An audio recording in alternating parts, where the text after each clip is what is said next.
किसी का भी हो धमाका जोगी लुधिया वाले सचिन मलकाम का होगा।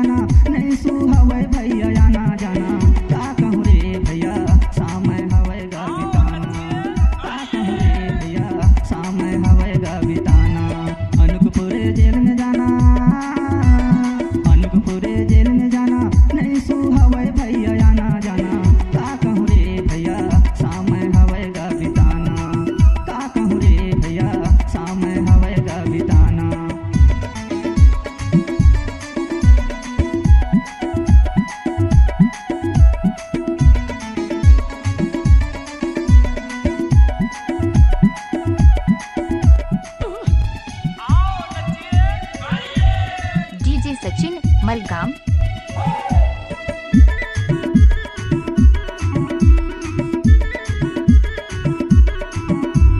कोर्ट कचहरी थाना रेंगे ताबुल होगे सजागा, ताबुल होगे सजा। कोर्ट कचहरी डीजे सचिन जोगी लुधिया वाले ताबुल होगे सजा। कोर्ट कचहरी थाना रेंगे ताबुल होगे सजागा, ताबुल होगे सजा।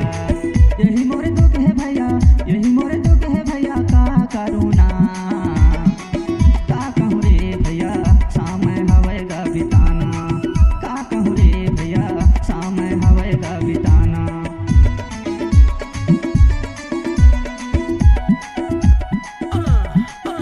डीजे सचिन मलकाम मलकाम।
जोगी लुधिया वाले।